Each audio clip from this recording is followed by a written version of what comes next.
कौन लोग हैं, कौन लोग हैं जो जातिवाद के आधार पर फिर से समाज को बांट रहे हैं?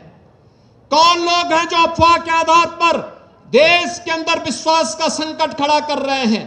कौन वे लोग हैं जो लगातार भारत को भारत न बना रहे इसके लिए तमाम प्रकार से दुष्चक्र कर रहे हैं?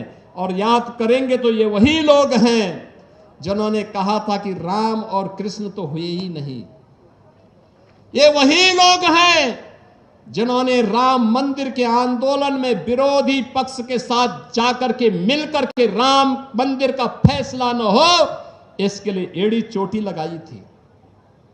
ये वही लोग हैं जो राम सेतु को तोड़ने के लिए तो उतावले दिखाई देते हैं लेकिन राम मंदिर के निर्माण का विरोध करते हैं।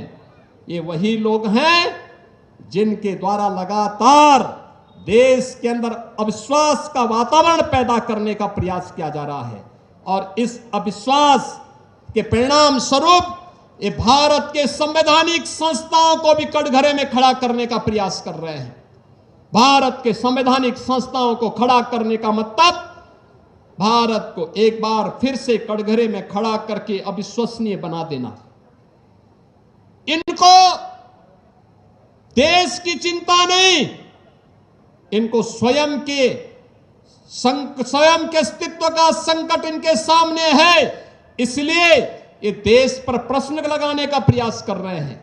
भारत की अस्मिता के साथ अब खिलवाड़ करने पर उतारू हो चुके हैं और इसीलिए जब आज हम यहां पर आए हैं इस जौहर स्मृति संस्थान के कार्यक्रम में, यह संकल्प का दिवस हम सब के लिए होना चाहिए और यह संकल्प इस बात का संकल्प बनना चाहिए जो संकल्प सैकड़ों वर्षों से, विगत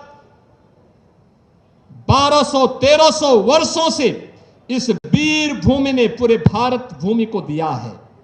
उस संकल्प के साथ जुड़ने का, वीरों और वीरांगनाओं को नमन करने का, उससे एक नई प्रेरणा प्राप्त करने का